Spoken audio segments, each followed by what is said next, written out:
The G8 meeting, the so-called 10 plus 10 over 10 program, attempted to enlist our allies in matching the effort of about $1 billion a year that we are putting into these programs, defense, state, and energy departments. It's been difficult for them to do that because they do not have satisfactory umbrella agreements in most cases either. So while the president is visiting with President Putin in behalf of the bilateral, perhaps likewise he could mention our 7 allies with the G8 that we really badly need to enlist in this type of work. I agree completely, Senator. In fact, the president has talked to President Putin about the difficulties that others are having expending money. I think one of the really great breakthroughs was when we came up with this global partnership initiative, because it permitted us to multiply the resources that the United States was putting in by resources from Japan and Italy and Great Britain and other places. And it's important that those resources get spent. This is one part, extremely important part of a broad nuclear non-proliferation initiative agenda that we are pursuing to, with our allies, to try and deal with this very nettlesome, difficult problem. And of course, also as the president visits with the German leadership and perhaps the French leadership and what have you, they are parties to this and are they are eager to be a part of it. In fact, I think that the non-proliferation story is a quite remarkable story of cooperation among the major allies. We have outstanding cooperation with France and Germany and our other allies. We have been working, for instance, in something called the Proliferation Security Initiative, which 60 countries are now party to, and a number of others. From Washington, this is the Voice of America. Confirmation hearings for the U.S. Secretary of State, Condoleezza Rice, ongoing. Law enforcement cooperation, naval cooperation, and these are very important. We work best when we're putting the alliance to use and to work on difficult problems together. And this is a great way to do so. And I would add in an agreement that's also important, the AMEC agreement. We've enlisted the support of Norway and friends who want to work in that area, particularly on the submarine issues and the pollution of nuclear material that may have been dumped or could be dumped without activity on our part. Let me turn to another issue. In your answers to questions for the record, and I cite that because I've asked this question for the record, and you have responded. I particularly appreciate your response on the Law of the Sea Convention. You urged the committee to favorably report it out and said that you will work with the Senate leadership to bring the convention and implementing agreement to the floor vote in the 109th Congress. And you also said the following: joining the convention will advance the interests of the United States military. The United States, as the country with the largest coastline and the largest exclusive economic zone, will gain economic and resource benefits from the convention. The convention will not inhibit the United States nor its partners from successfully pursuing the Proliferation Security Initiative, and the United Nations has no decision-making role under the convention in regulating uses of the oceans by any state party to the convention, thus clearing up an issue sometimes raised by opponents to the convention. And finally, that the convention does not provide for or authorize taxation of individuals or corporations. I cannot think of a stronger administration statement in support of the Law of the Sea Convention. Should I assume that the President would like to see this convention passed as soon as possible? I'd certainly like to see it passed as soon as possible. And Senator, I think you know the history of this better than I, as well as senators like Senator Warner and others who worked very hard to make sure that some of the early concerns about the convention were addressed, and that the convention as it now stands serves our national security interests, serves our economic interest, and we very much want to see it go into force. I thank you for that response. In your responses to questions for the record, you embraced the department's role as the lead on an interagency team working for a more coordinated approach to stabilization and reconstruction efforts, a role that I've been pushing, as has Senator Biden and many others in our committee, as a new core mission for the Department of State. Your support for the department's Office of Reconstruction and Stabilization in the department will be crucial as it seeks the personnel, resources, and budget if it to succeed. Can you outline your own vision for the Department of State in this area, and how would you integrate USAID with this effort? We have learned a lot of lessons over the last several years, and one of them, I think, is that we need to be better able to marry civilian expertise in reconstruction and stabilization with whatever we need to do militarily to stabilize the situation. These post-conflict situations require a wide range of skills and talents that we've had to assemble in a rather ad hoc fashion from within the United States government when we faced Afghanistan or faced Iraq. And frankly, we will face these again. We face it in Liberia. We face it in Sudan. We will face it in Sudan if those situations can be stabilized. And so we have been, and I've been very heartened by the work that has been done on this new office of for reconstruction and stabilization. I know, Senator, that you and your staff have had a lot of conversations, first with people who are on my staff in the NSC who were interested in this, and now that the office has been created in the State Department. I've had briefings on what Carlos Pascual and his people are already doing. We are going to try to make sure that they have the resources for this first phase effort that they are in. I think we need to look at what further functions and what further requirements there are for this especially important task. But the State Department does need to lead this effort. There is great enthusiasm in the State Department for being able to do this, as I've talked to people in briefings and the like. And so the office will not only have my support, but I'm counting on it to be able to help us make better efforts as we face these stabilization problems around the world. Great. And we'll count upon you for leadership of our legislative efforts, so we work together on this. Thank you. Senator Biden. Thank you very much. Dr. Rice, you're, I'm told, a great football fan. I notice when I go in your office you are. I'm not going to ask you this under oath, but are you aware who the national champions of 1AA football were last year? Did they come from Delaware, sir? Yes, they did. Yes. University. Thank you very much. I knew you'd know that. That. Very important point. Dr. Rice, I'd like to talk to you about Iraq, if I may start there. You quote eloquently, and you write eloquently in your opening statement. But when I look back, I know that we were merely harvesting the good decisions that had been made in 47, 48, and 49 when Truman and Atchison and Vandenberg and Kennan and so many other wise and foresighted statesmen in the executive and legislative branch recognized that we are not in a limited engagement with communism. We're in a defining struggle of our times. Based on our discussions over the years, I think we agree that the defining struggle of our times right now is this debate, this struggle between freedom and radical Islamic fundamentalism. That's not the only problem in the world, but it's the one I think takes a long time. And Truman and Atchison and others came up with and leveled with the American people about how long and hard and expensive it was going to be. The Truman Doctrine, the establishment of NATO, the Bretton Woods Agreement, the Marshall Plan, well over 300,000 troops in Europe. We still have a considerable number of troops in Europe. And we flat out told the American people. And yet I'm a little concerned that the American people don't have a clear sense of what is expected of them in this defining struggle that we always talk about. And it doesn't start, but the focus right now is primarily in Iraq.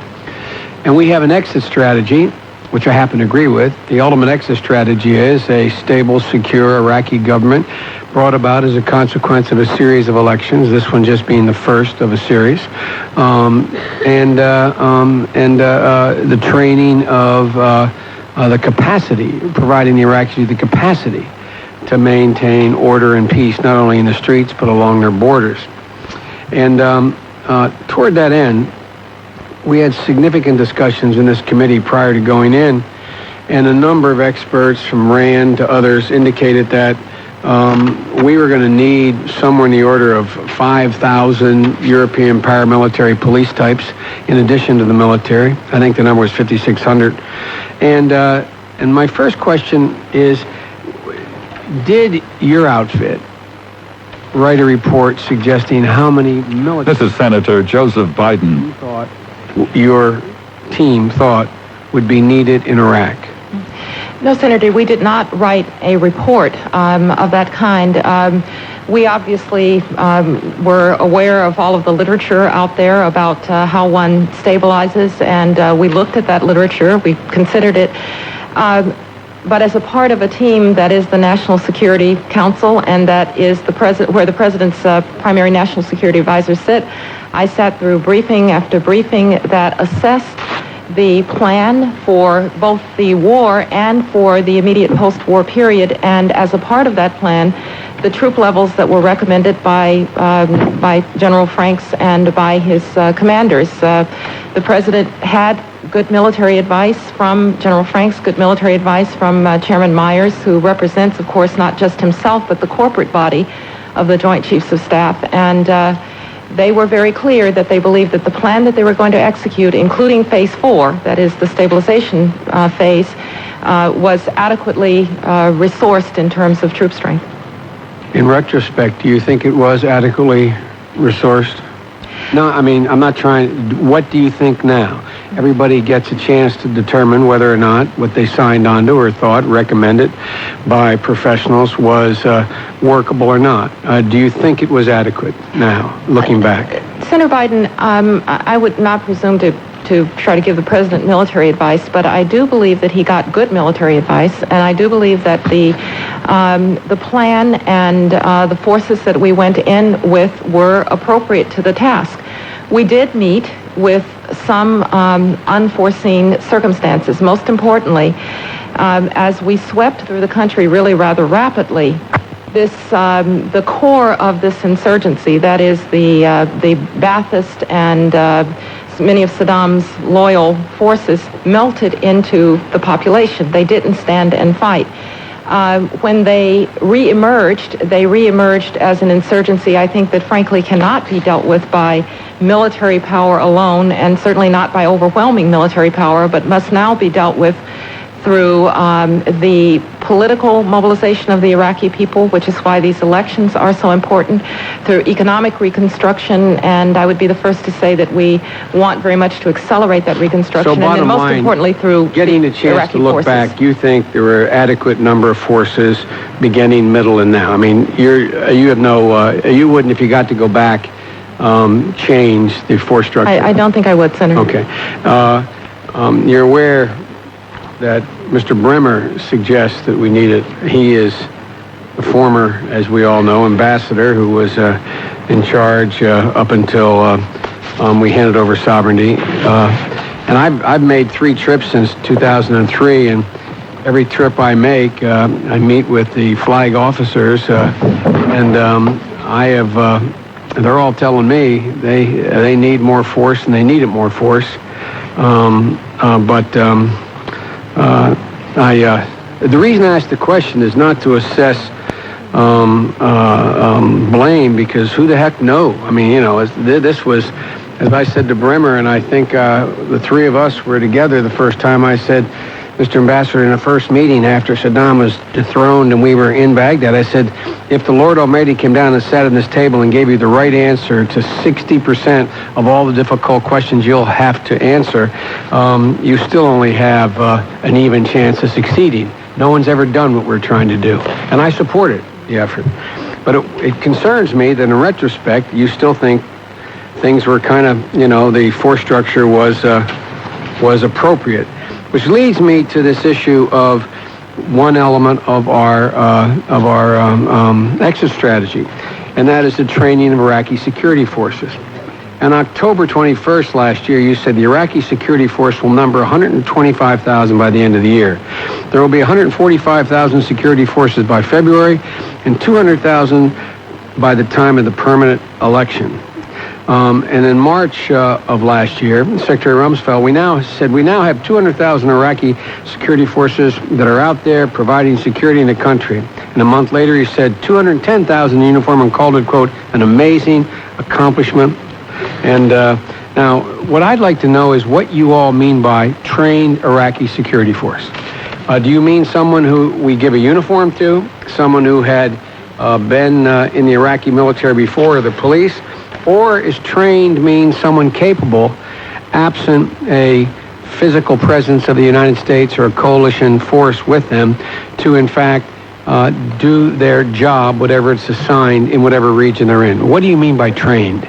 By train, Senator, what we've been trying to do is to take Iraqis, some of whom have served before, some of whom have not, and to give them, depending on whether it's police training or army training or commando training, the skills that they need to be able to secure the country. Now, we have had to, in many cases, understand that this is, that the initial training is just that. It's initial training, and that you face a number of other issues. You face issues of leadership. One of the problems that we've had with the desertion rates that we faced in the Iraqi security forces, and with some of the problems of, I'll call it discipline broadly, is that we think there has been a leadership gap. We learned early on that Iraqis were not going to train and then serve coalition leaders. And so what have we done about that leadership gap? We have a very active program now that Prime Minister Alawi is very involved in himself, of vetting proven leaders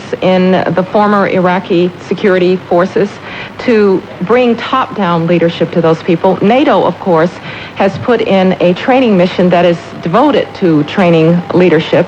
And that's not even set up yet, is it? Well, we have on the ground. I'm not criticizing. I just want to, look, here's the reason I asked this question. I talked about earlier in my time I talked earlier about the need to level. From Washington, this is the Voice of America. Senate confirmation hearings for Condoleezza Rice to be U.S. Secretary of State. We have 210,000. The impression of the average American is we've actually trained up people who can do the job. Now, I've made 4 trips there. 3 since Saddam has come down. I've spent a lot of time. I've gone to the training facility for police in Jordan. With the American head trainer, I said without anybody there, and I believe my friend and a person who has an ideological bent considerably different than mine, my friend from South Carolina was there. I said, there's no one in the room, please cut all the malarkey. Is this training program worth a darn? And the answer was no, from our own trainer. I asked the head of the Jordanian police force who was there, and the Canadian Royal Mounted Policeman who was there as the triumvirate running the operation. I've been back and spoken with General Petraeus on 2 occasions. He is a first-rate soldier. He has indicated that he is just basically beginning. How many, and that's my last question, Mr. How many security forces do you think are trained that can shoot straight, kill, and stand their ground? I don't mean in a uniform. I mean real live guys that are Marines. I spent 4 hours in Fallujah. Our Marines are not real anxious to stand next to and count on a lot of Iraqi forces, except the few that were trained as special forces. Now, how many do you really think are trained that Alawi could look to and say, I can rely on those forces? What do you think that number is? Senator, I have to rely on what I get from the field. And by the way, I think that the trips that you've made and the trips that the others have made have given us information that we can go back with, and I appreciate your doing that. We think the number right now is somewhere over 120,000.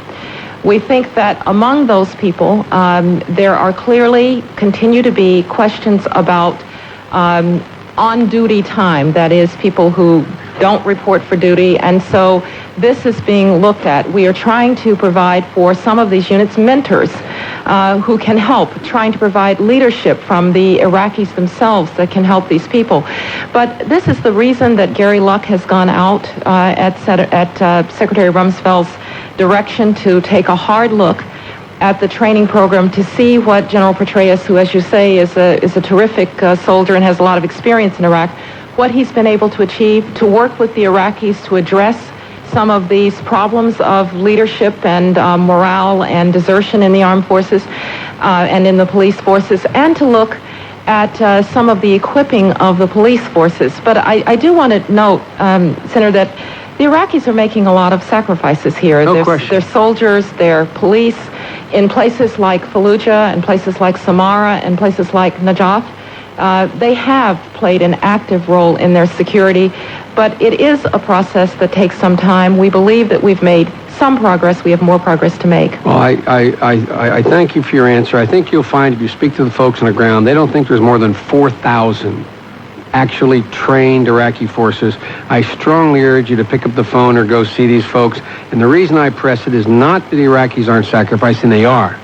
But that's almost irrelevant in one regard. The exit strategy for America is a trained force of several 100,000 people. We're talking about a year or more to get in. Close to that, we should level with the American people about it. But after you take a hard look as Secretary of State, I'd like to talk more with you about that. Thank you. Thank you, Senator Biden. Senator Hagel. Mr. Chairman, thank you.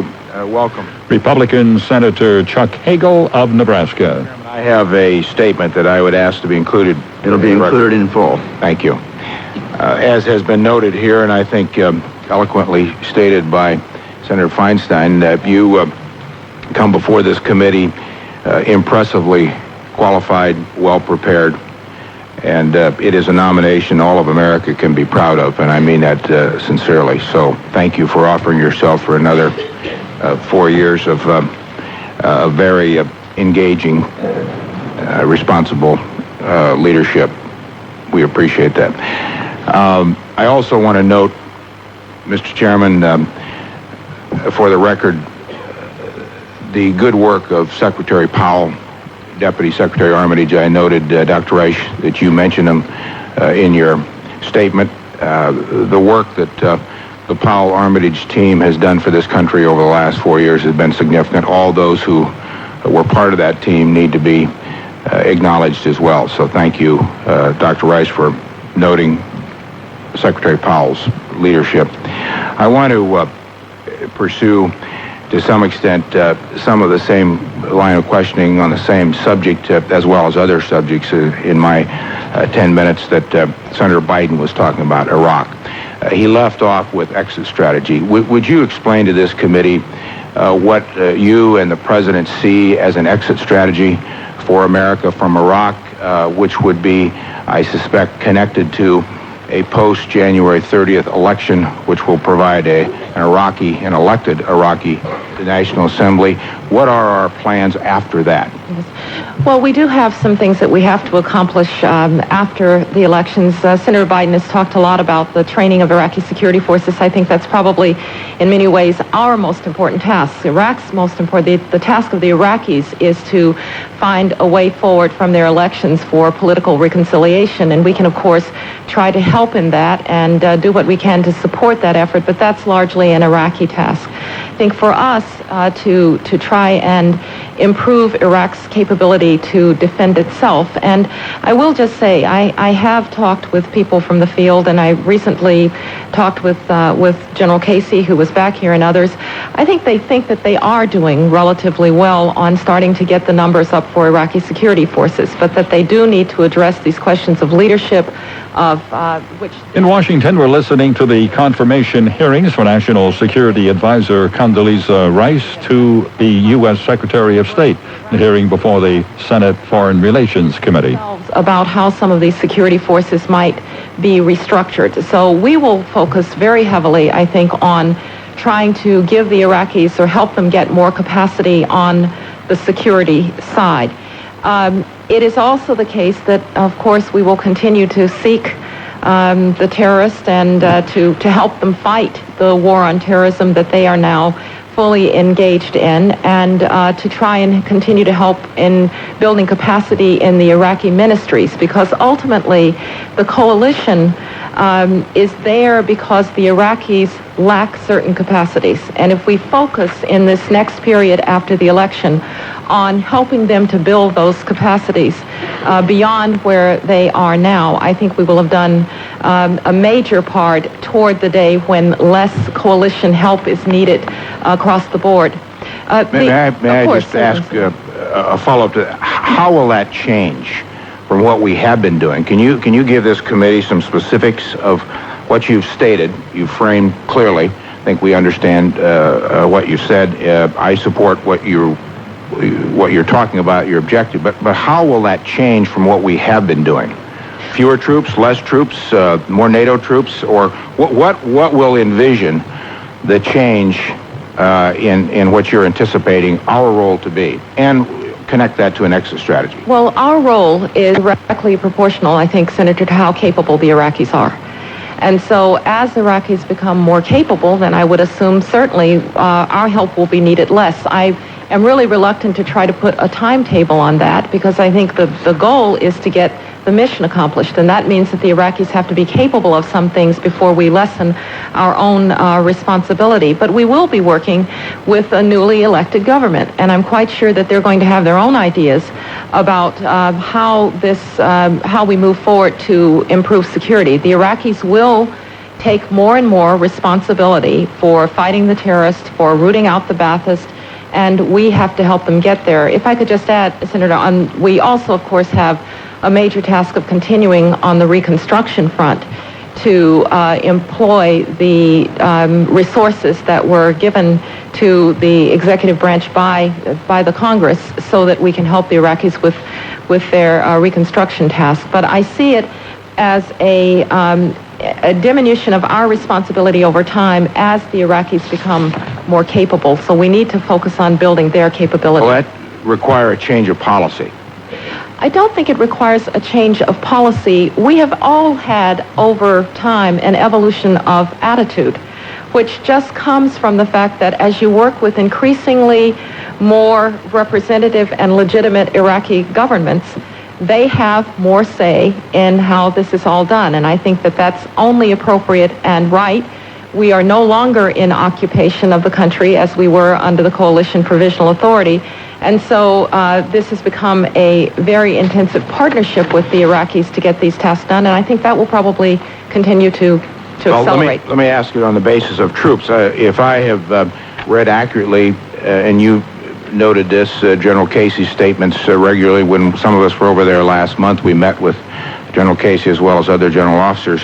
Will that mean that the 150,000 or so American troops we have there today will now be refocused on acceleration of training, or what does this mean in the way of actually accomplishing what you were talking about? Well, we're certainly right now very focused on security for the election. And while that will pass on January 30th, there will continue to be important security tasks to make sure that the initial stages for this new government are secure. But one of the things that the LUC mission is to try and determine is what the path forward is with the Iraqis in terms of security. Are we training the right, continuing to train the right security forces? What ought to be the roles and responsibilities of coalition forces in training versus active security? How much can the Iraqis take on some of these active security roles themselves? So we thought that the time just before the election and leading to after the election was an ideal time to have this mission, and I think we will get some answers from that mission. Thank you. Let me move to the Israeli-Palestinian issue. What do you and the President envision as a new role or a different role for the United States now as a result of the Palestinian elections? For example, are you contemplating a special envoy? How are we going to engage more deeply and widely than we have in the past? Or are we going to? Give this committee some sense of where we're going in the next year. We all believe, and most especially the President, that we have a really good opportunity here, given the election of a new Palestinian leader and given the Israeli Gaza withdrawal plan, which is linked to the West Bank through the forced settlements that would be dismantled in the West Bank as well. We think this is a moment of opportunity. That means that there is going to have to be engagement at all levels. I expect myself to spend an enormous amount of effort on this activity. I can't substitute for the parties and their willingness to take on their responsibilities, and that's a message that we have to keep sending. We've had to note that how hard this road is going to be was in evidence during this last few days, and we've pressed very hard for the Palestinians to take on terrorism, because we're not going to get very far if there is terrorism from the Palestinian militants. But you can be sure that we will have very active engagement because we think this is a time of responsibility. I think I need to, for the time being, demur on the question of a special envoy. No one has objections in principle to the idea of an envoy, but it is a question of whether that is appropriate to a particular point in time in the process that we're involved in. But as Secretary of State, you intend to be very involved, engaged, with considerable activity as we go forward. Absolutely, because Senator, I don't think we can afford to miss this opportunity if the parties themselves are willing to really take advantage of the opportunity. I probably have time for one question. It's going to be on one more question, immigration. You noted in your prepared delivery, and I thought it was excellent, you covered a number of the areas that we all have interest in and we'll want to go deeper in it. But you talked about exchange programs. You hit on that, I thought, very important point. Immigration reform. Is the president going to push for immigration reform? As you know, the president has been a concerned about and a proponent of immigration reform going back to the time that he was governor of Texas, when he faced humanitarian sense, and that it would help to alleviate what is really a humanitarian crisis for us.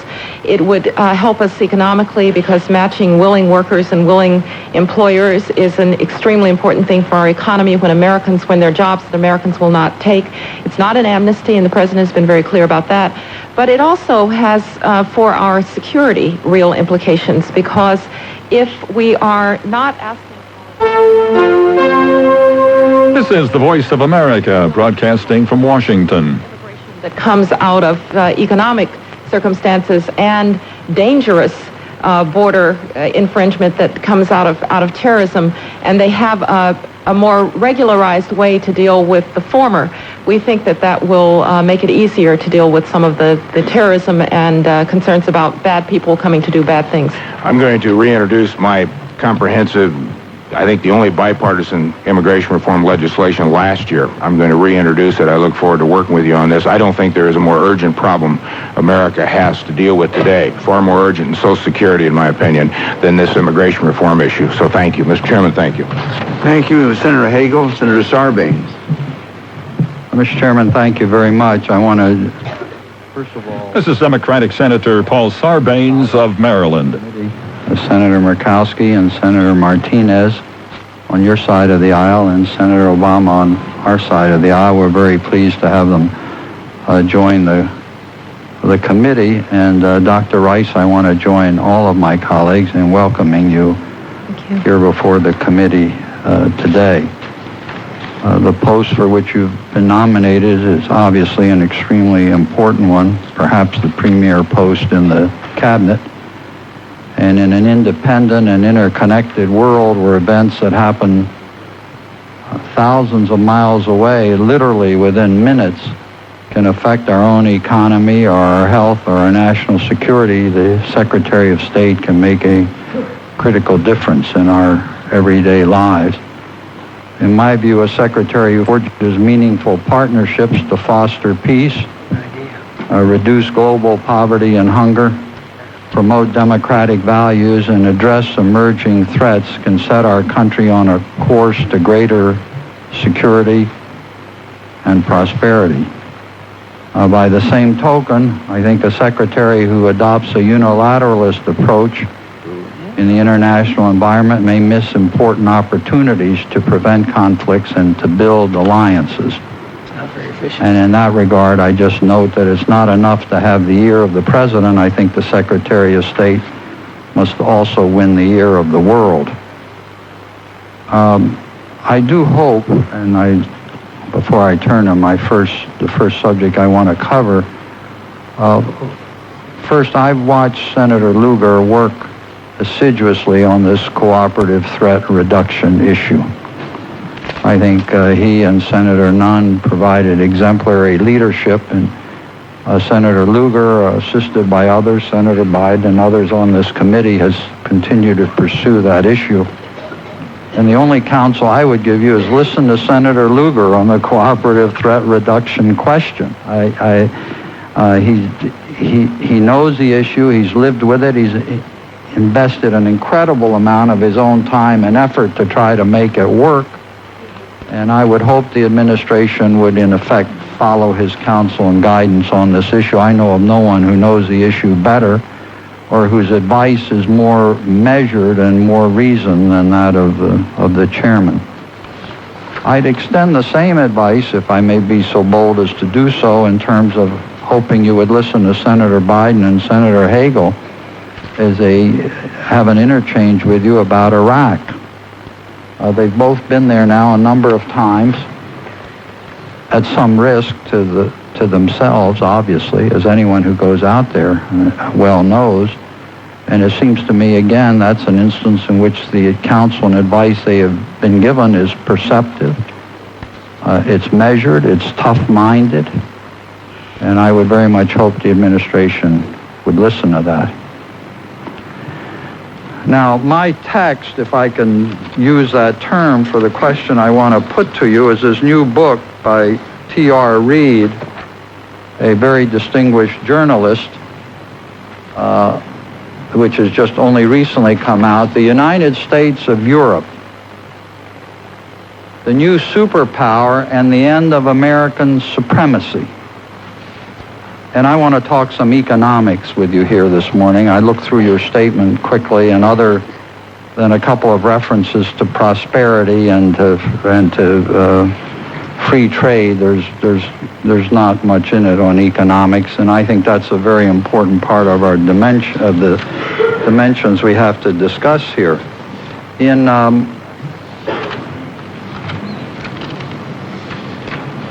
the review of this book that was recently appeared in the New York Times, they said that, small things happen. We're not aware of them, but over time they gather, and then they become instrumental. I mean, they really end up having a very significant impact. Let me just quote it.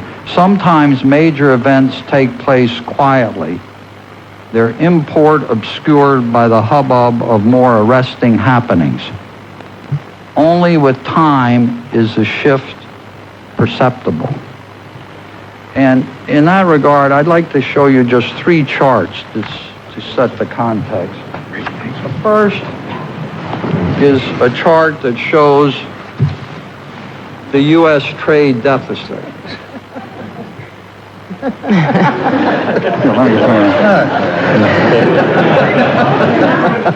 That's got to help us here. Since Senator Dodd is an important part of our efforts to get a trade surplus, I don't want to close him out of this discussion. I've been in your shadow for years.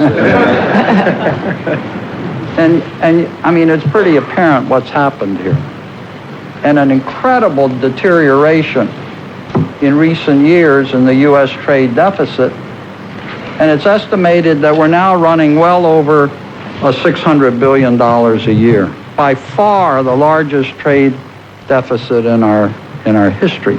Now, of course, when you look at the current accounts, just somewhat broader measure, of course, of the situation, we have the same situation. Again, an incredible deterioration in the current account situation, and much of it highly accelerated in the last 4 or 5 years. And the end consequence of running these large trade deficits and these large current account deficits, astronomical for us in historical terms, is to give us this net investment position. Now, these are trillions of dollars over here. The others were billions of dollars. But our net investment position is now, it's now going well, this is 2003, so we're now well over the 3 trillion mark in the deterioration of our net investment position.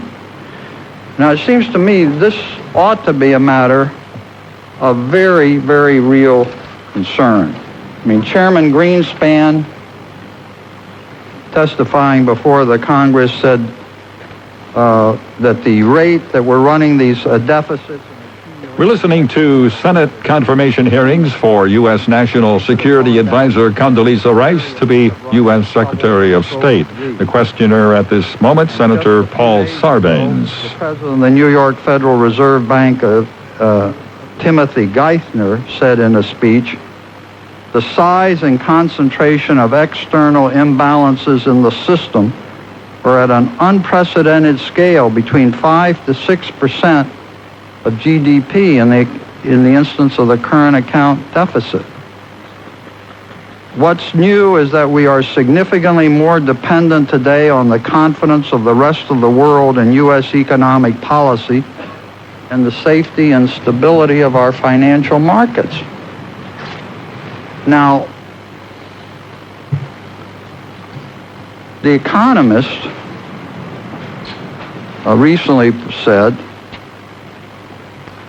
talking about the dollar as the reserve currency and the challenge now to the dollar that's coming from the euro, says, "Never before has the guardian of the world's main reserve currency been its biggest net debtor."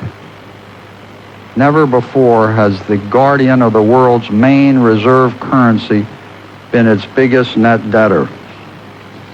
And the Financial Times earlier this year, in an editorial entitled "Borrowing from the Rest of the World," warned, like Tennessee Williams' ill-fated character Blanche Dubois, the United States has long been dependent on the kindness of strangers. Foreigners' hitherto insatiable appetite for dollar assets is what has enabled the U.S. to keep running on credit for so long. Like Miss Dubois' dysfunctional relationships, this one is symbiotic, but potentially hazardous. How serious do you regard this situation as being? Well, I know, Senator, that the President and his economic team regard it as a serious set of issues that they will be dealing with. The President has talked about the importance of the fundamentals of the American economy, strengthening the American economy, the importance of a strong dollar, which continues to be our policy. He's talked about the need for budget discipline, and I think he is working toward a budget that will Do you consider this a matter for your agenda? After all, it affects American power and the ability to project power, and there's a lot of suggestion now that the economic basis on which we can project power is being substantially eroded. Senator, of course, it is the strength of the American economy is an important issue for American power and therefore an important issue for the Secretary of State. I do think that the help that our diplomacy and our foreign policy can give to a strong American economy comes, for instance, through trade and through the efforts that we make to promote free trade and to promote it on a basis in which the playing field is level. The United States is engaged in, through the person who will become my deputy, I hope, if you confirm him, Bob Zoellick, a very active trade agenda through the Doha Development Agenda, which will improve growth worldwide, but also will improve the American economy because we believe it's in free trade. I think but that is one way that we can help. The trade balance has worsened markedly.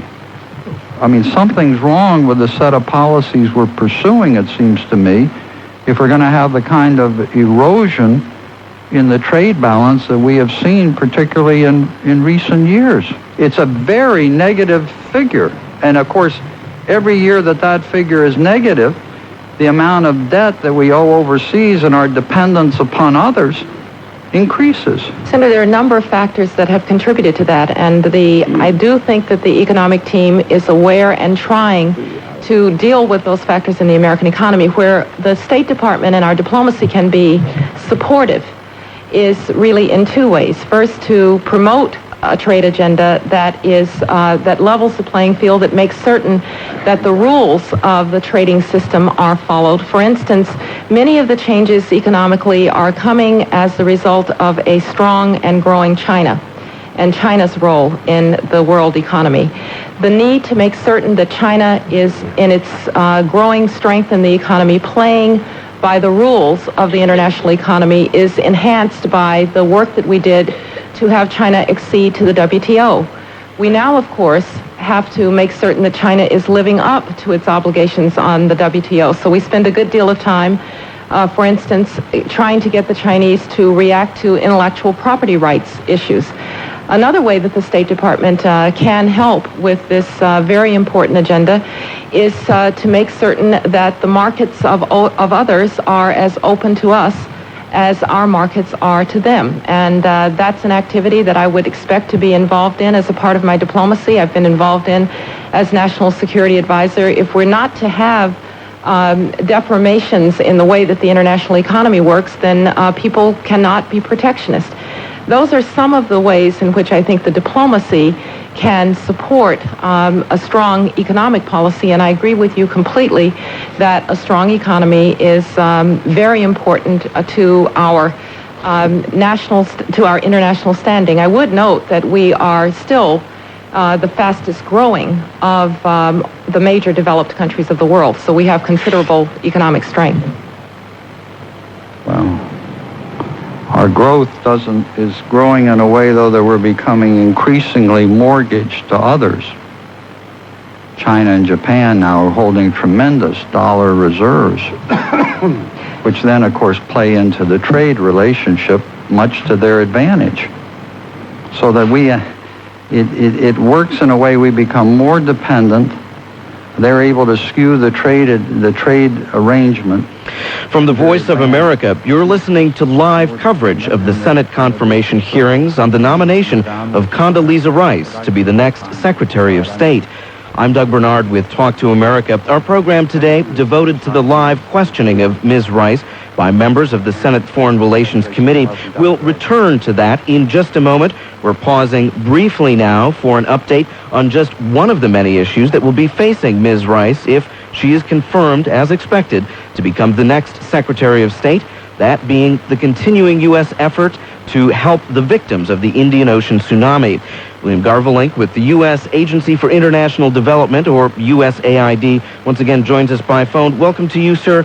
Briefly, what new developments do you have for us? Well, we're in the process of actually in the middle of a 6-day, very detailed assessment of the western coast of Sumatra around Aceh. This is a multinational assessment. It's the United Nations, it's Indonesia, it's the U.S., it's the NGOs. It's based on the USS Abraham Lincoln, and they fly off of that in helicopters, and it's a 6-day assessment. This is the 4th day, and the findings are rather grim. They're going up and down the west coast of Aceh. They're finding major infrastructure damage, roads, bridges are out. In villages, 80% of homes in general are destroyed. In several of the areas they've been to, about 40% of the population is lost, including a lot of government officials and medical personnel. A large percentage of the population of each of the villages has left in search of food and other assistance. So it's pretty grim. And how will the results of this 6-day assessment you're now in the 4th day of be used in guiding or shaping USAID efforts?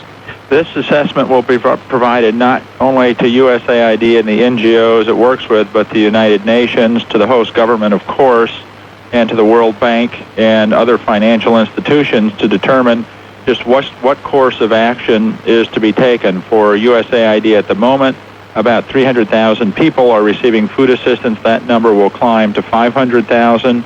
Water and sanitation issues, as we've mentioned in the past, continue to be major problems.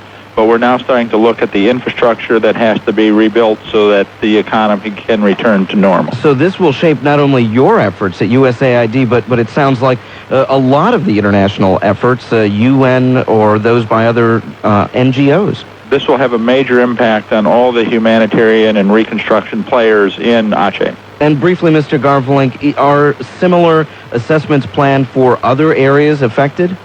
Well, not this kind of assessment. In Sri Lanka, things are moving much faster. The recovery, they didn't suffer the earthquake as well as the tsunami, so that the impact on Sri Lanka is a bit less. We're focused right now on family reunification and child protection issues. In Somalia, where about 4,000 families have been displaced out of the total number affected, we're beginning to look at where and how to rebuild and relocate their homes. Well, we will continue to follow this as we continue our conversations. Thanks again for the time today. Thank you. William Garvelink of USAID. Well, the President of the United States is ultimately the one who decides how America interacts with the world. Big decisions such as when and how to negotiate and when and how to go to war. But it is the Secretary of State who puts a face and gives voice to those policies. Today on Capitol Hill, just a few blocks from our studios, members of the Senate Foreign Relations Committee are hearing testimony from the person who likely will become the next Secretary of State, the 66th person to hold that spot, Condoleezza Rice. Today on Talk to America, live continuing coverage of her confirmation hearings. We now return you to the Hart Senate office buildings where we hear Ms. Rice in questioning with among senators, including Senator Lincoln Chafee of Rhode Island. And one that probably wasn't really foreseen in the earlier stages of building Foreign Service skills. So I look forward to working with those people, but also with members of this committee who I know have some interest in skills development to see if we can push that envelope. Thank you. As chairman of the Middle East Subcommittee of the Foreign Relations Committee, I'm interested in your comments on the Israeli-Palestinian issue. And in your opening statement, you talked about America seeks justice and dignity and a viable, independent, democratic state for the Palestinian people. Can you expand at all on a viable? What do you see as a viable Palestinian state? Well, there are several ways to think about viability. One is that it has to have territory that makes it viable. It cannot be territory that is so broken up that it can't function as a state, and I think that that's now well understood. It has to have economic viability, and there it probably needs to have economic viability in relationship to other states around it, to Jordan, to Israel, and to others. And viability also comes from democratic institutions. One of the things that I think we didn't pay enough attention to in the past is the development of democratic institutions in the Palestinian territories. In a time when we are promoting the progress of democracy in the Middle East, the Palestinians are a people who should be able to adopt those habits and take them up. They are a talented, in many ways educated population, a population that has tried, even under very limited circumstances, to have some, at least pluralism in their politics. And so viability, I think, also has a political or democracy dimension that we need to pay attention to. I'm sure the many Palestinian moderates would like to hear more specifics on what might constitute a viable Palestinian state. Are we looking at something perhaps along the Geneva Accord lines? Well, as the president said when he met with Prime Minister Sharon back in I think it was May, we have to recognize that the parties are going to determine their borders, that it is not for us to prejudge what those borders might be. There has been a lot of negotiation. I think they will need to look at what has been looked at before, but the June 24th, 2002 speech really focused on some fundamentals to get us to the place that discussions of final status would be successful. And those fundamentals now seem to be starting to come into place. A new Palestinian leadership, I think a Palestinian leadership that at least in word is devoted to fighting terror. It needs to be indeed as devoted to fighting terror. An international community that whenever I talk to people is quite devoted to and taken with the idea of helping the Palestinians to build those democratic institutions, to reconstruct economically in areas which Israel leaves. We have in Israel a new coalition that was built around the idea that Israel will disengage from the Gaza and from the 4 settlements in the West Bank. And we now really just like to mention the neighbors. The Arab states have responsibilities here too. And they can't incite violence against Israel on the one hand and call for peace and a two-state solution on the other. And so we've got work to do with them. But as the fundamentals are beginning to come into place, everyone can be certain that it is a very high priority to seize this moment to try and push toward the day when we have interlocutors who can work on the final status issues. In the news today, some are calling upon the new Palestinian leadership to be more proactive against some of the violence which is occurring within their own ranks. The previous Palestinian leadership did not intend to do that under Yasser Arafat. The danger being that once Palestinians take up arms amongst themselves, you could have Palestinian civil war. How do we go forward with that dilemma? Yes. Well, I do believe that Abu Mazen made a good start in what he said, which is that there really is no route to a Palestinian state through violence.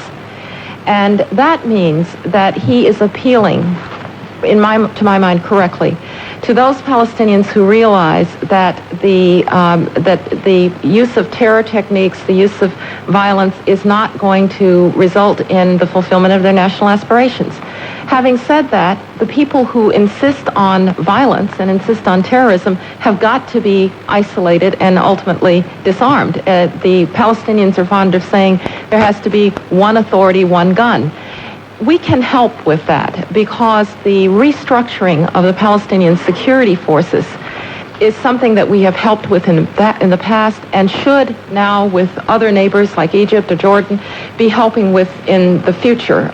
The construction of unified Palestinian security forces that are accountable to the Palestinian leadership and are not, in effect, armed gangs is probably one of our most important tasks. So I don't see it as a matter of civil war, but rather as a matter of the isolation of those who are unwilling to pursue the aspirations of the Palestinian people through peaceful means.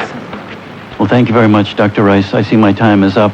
I just returned from a trip with Senator Dodd and Senator Nelson to Latin America, and I'll have to say Senator Dodd was a good leader of this trip, is perfect Spanish, and a good ambassador for the United States as we travel in the region. Thank you. Well, thank you, Senator Chafee, and what a wonderful introduction of our questioner, Senator Dodd. Bueno, bienvenido a nuestro comité. You'll stimulate me to answer in Russian. I'm sorry, Senator.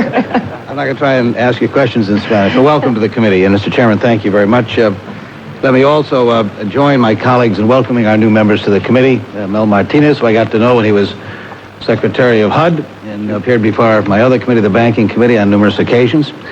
And Senator Murkowski, of course, a colleague, Malaska, and Barack Obama, new member from Illinois. We're delighted to have all three members here. Senator Martinez has gone on the Banking Committee. He wants to work over his successors. Yeah, I know. I expect you to ask tough questions in those hearings and through the confirmation process. Let me also, Mr. Chairman, commend you for your opening statement and some very wonderful ideas that you've raised here. I particularly want to commend you for working hard. I think all of us will join you on this side to get an authorization bill out of this committee as early as we can by March. And that's we've done it once before in my tenure on this committee when you chaired the committee a number of years ago. It was a very exciting time for the committee, and I look forward to working with you to achieve that reality. Let me also join with Senator Sarbanes and Senator Biden in commending you and our former colleague, Senator Nunn, for the efforts in the Nunn-Lugar approach. You and I have talked about this on several occasions over the last year or so, and I'm heartened to hear you raise it again as such a priority. I think it's critically important and still time for us to make a difference in this area. And Dr. Rice, I appreciate your response to Senator Lugar's question and expressing a strong interest to see the ideas that Senator Lugar has offered, ones that you could endorse and support and urge the President to do as well. Let me also join Senator Hagel. And this is a transformational time, as you talked about, for American foreign policy. We'd be remiss in this committee if we did not express our deep sense of gratitude to Colin Powell and Richard Armitage and the staff they put together. He's been a tremendous public servant, and whatever else life holds for him, he deserves our commendation for the job he's done for our nation. So we thank him for that as well. And I want to thank my colleagues for raising some of the issues they have. Obviously, Iraq is a major current foreign policy question and rightfully would dominate a lot of our conversation here today. As Senator Chafee mentioned, Senator Chafee and Senator Nelson and I just completed an 8-day trip to Latin America, visiting Venezuela, Paraguay, Argentina, Peru, and Ecuador, coming back. And I want to focus some attention on that in this first round. There are other questions I have. There are roughly 600 million people in this hemisphere, excluding ourselves, who look to the United States for leadership. Two of our most important trading partners, Mexico and Canada, of course, in this hemisphere. The issues that Senator Sarbanes has raised about economic policy are absolutely on target, and one that we should be paying much more attention to, in my view, because as we found over the last 8 days, traveling in South America, these issues are the ones they care the most about in many ways. And they're the ones, the absence of our attention to these questions over the last number of years, for reasons they understand. Certainly, 9/11 diverted our attention elsewhere. The events in the Middle East have certainly dominated our attention. But I want you to know, at least my observations over the last week or so, is we're in trouble in this hemisphere, Dr. Rice. We're in deep trouble in this hemisphere. And others may know other parts of the world well, and certainly there have been great changes in China and India, Russia, the Middle East, certainly in Africa. But we need to get back on track in this hemisphere, and I'm going to ask you a broader question about what direction we're going to take here. Let me tell you just briefly some of the things that we found over the last 7 or 8 days, and my colleagues, Senator Nelson, Senator Chafee, can add or detract from these conclusions. We found these governments facing major demands from their citizens with inadequate resources to meet those demands. In fact, the budget indications coming out of the administration are going to provide significantly less resources in terms of aid to this part of the world than has been the case in previous years. You mentioned the important years of 1947, 48, 49, thereafter, in terms of our efforts to grapple with the great challenge of the second half of the 20th century. Certainly one of the great speeches given that set the tone for that was Harry Truman's only inaugural address, in which Point 4, which set up the U.S. aid missions, that made a huge difference in the 1950s and 60s, the Alliance for Progress that Senator Kennedy initiated. These ideas had strong economic components to them as we grappled with the great challenges facing choices in those days between what the Soviet Union offered and what we offered. So we found great demands on the part of the citizens of these countries. We found government institutions that have been weakened and co-opted by unsolved internal political disputes. We found government officials interested in concluding bilateral free trade agreements, not only because it would improve access to our markets, but because they know it can be a means of institutionalizing reforms that will mean more jobs and incomes to their citizens. We found government leaders concerned about the decline in U.S. resources available to assist them fight against terrorists, terrorists ready to take advantage of the lawlessness created by the systemic corruption that exists generally throughout the region, and especially in the tri-border area of Paraguay and Brazil and Argentina, where Muslim organizations are reportedly raising and laundering monies to support their international ambitions. We found government leaders frustrated by the suspension of U.S. military assistance and training to their military services because of our fixation with the International Criminal Court as codified by the American Servicemen's Protection Act, which links continued assistance in these areas to the signing of the so-called Article 98 agreements with the United States. And I heard this from American military personnel, Dr. Rice, not from foreigners, but our own personnel worried. We're placing so much emphasis on that point, we're stopping the training so necessary to build those relationships in this country of people in that part of the world. We found government leaders desirous of positive relationships with the United States and disappointed that our government hasn't made relations with them a higher national priority. Even President Chavez expressed an interest in improved relations with the United States. Putting aside the obvious issue that's going on over the last several days, it's going to be critically important that we try and do something new with Venezuela than the continued policies of isolation, in my view. So I'd like to get from, if I could, as these opening comments, are we going to have a new direction here in this critical part of the world? Senator Hagel mentioned immigration. No other issue. Vincente Fox, the one issue that he was hoping he'd get some resolution from over the last 4 years was on immigration. And nothing was done. One speech that I'm aware of, no legislation introduced, no effort up here to make a difference. It's a crippling economic problem here at home and a sort of continuing contention between one of our very, very important allies around the globe and the closest neighbor to us with some of the most important issues.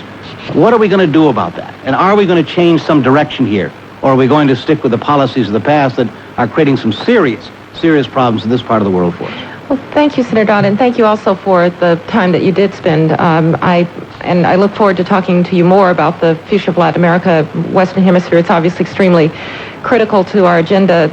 Let me start with Mexico and Canada, because the relationship with our closest neighbors, a good policy begins with a relationship with your closest neighbors. I do think we've made a lot of progress with Mexico and Canada on a number of issues. For instance, on the Smart Border Initiative, which has helped us to solidify and codify our homeland security concerns. It was something that we needed to do in face of 9/11 and the terrorist threats, and the relationships that our homeland security secretaries have been able to forge, so that we get to a position where the borders are allowing in commerce, but not allowing in those who might harm us. And that was very important, because I remember in the very first days after September 11th, that some of our efforts to secure the border were actually very quickly going to prevent commerce. And so we needed to find the right balance. And we've made a lot of progress in terms of the use of technology, and those smart border initiatives will continue. We also, with our Mexican and Canadian counterparts, are talking a lot about what the next steps are in our NAFTA relationship, because as Senator Sarbanes talked about some of the economic difficulties the United States may face, or some of the difficulties we may face if we should have problems in our economy, we also face a lot of competition around the world. And as we have watched Europe and the European Union integrate its economic policies, I think it has raised questions about what the future can look like for NAFTA and for the NAFTA states to extend those relationships. And we've had discussions about what the next phases are, and I think that is a way forward. And I would look forward to having extensive discussions about how we improve the competitiveness of Northern America as we face competition from the rest of the world. We also have been very active in Central America, and I would agree with you, there are very grave challenges now to some of these regimes, and we don't want to repeat what has tended to be a cycle in Latin America of democratic developments followed by authoritarian ones, and I don't think that we have to.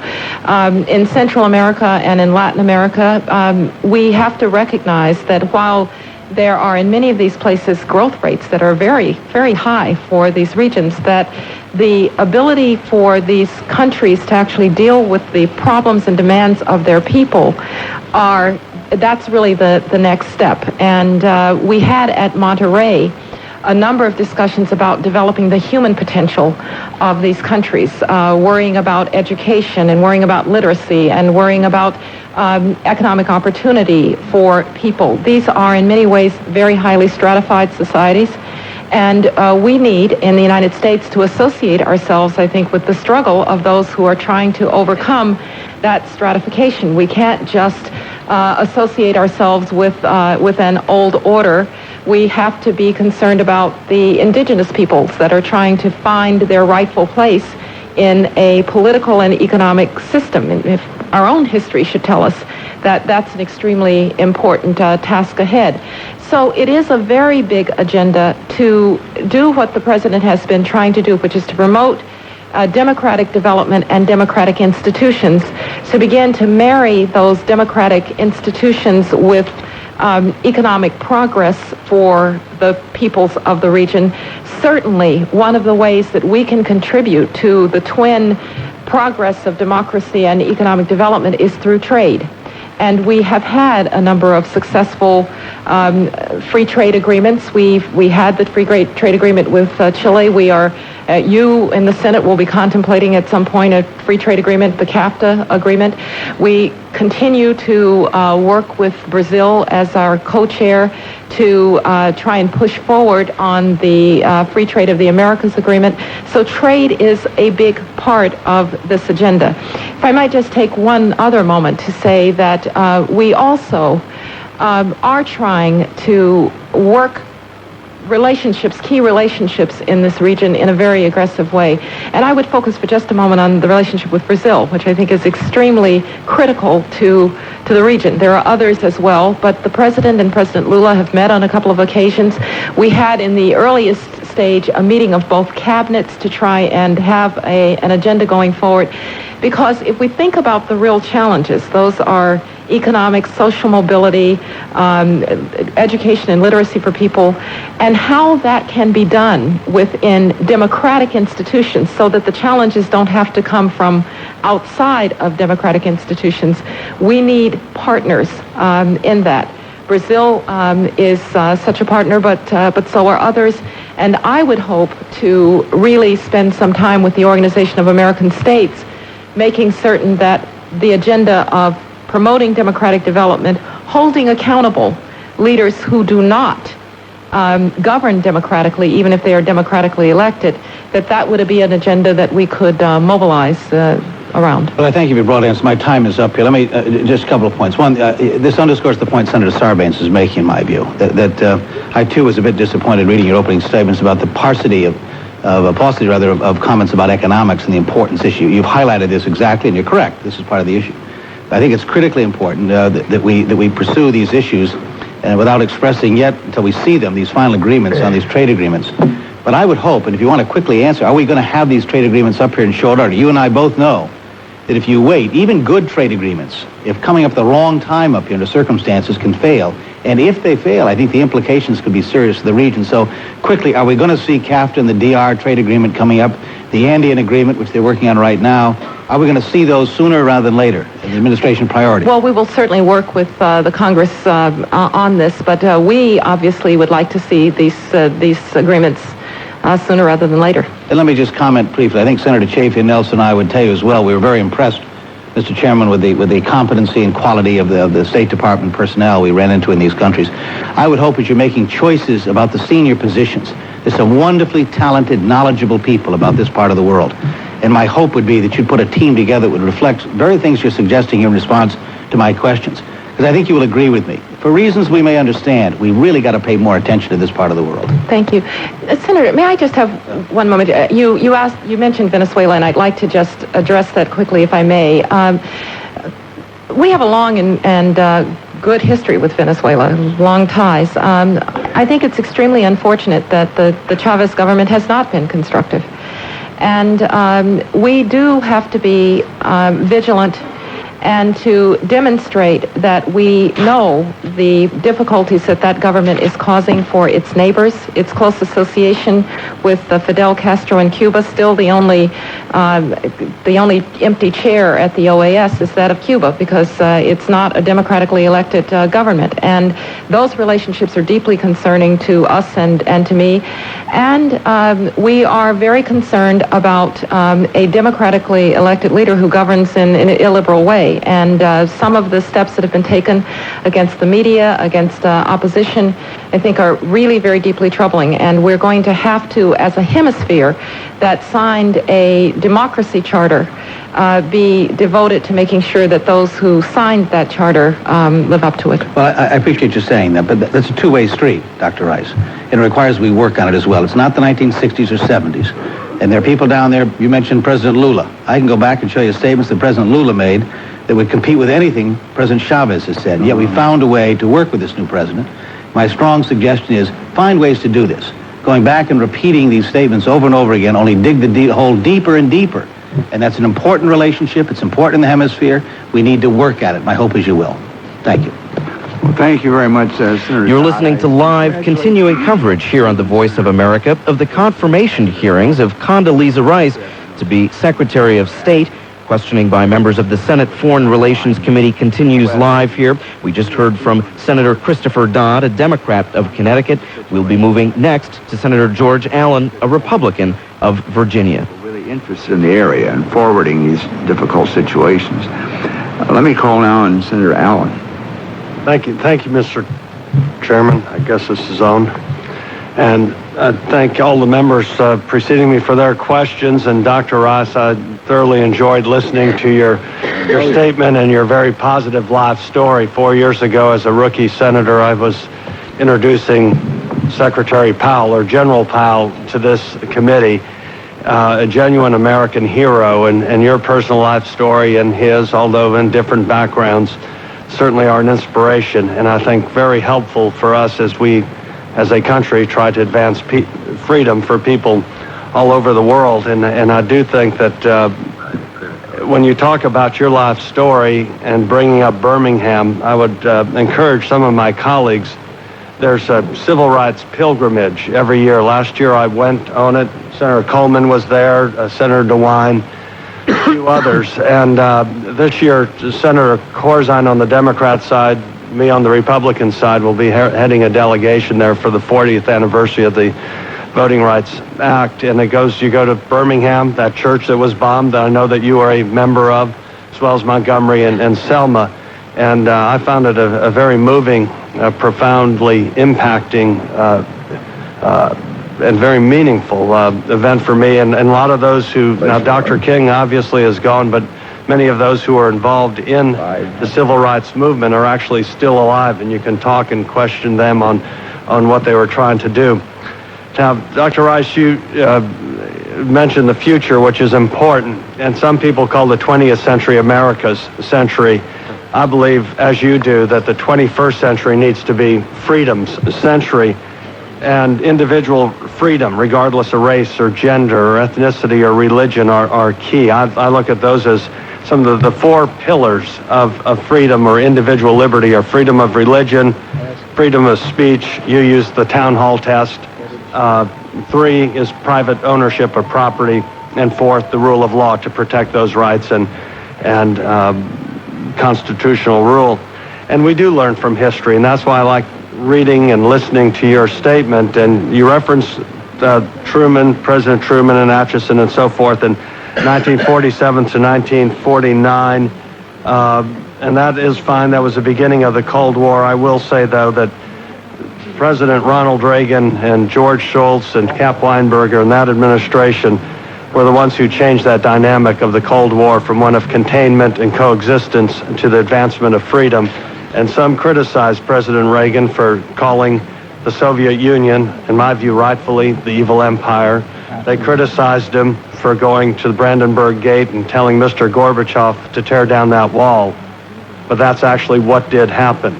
And because of that, there are now hundreds of millions of people tasting that sweet nectar of liberty in Central Europe, who are friends and allies, not just in the war on terror, but also economically, thanks to that leadership.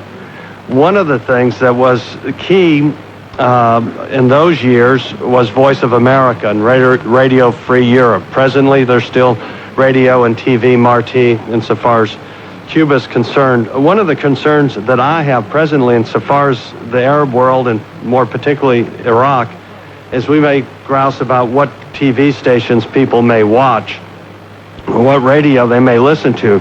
There are so many satellite dishes that you see in Iraq. I would like to get your views, and Senator Biden brought this up in his opening statements, just a glancing blow of it.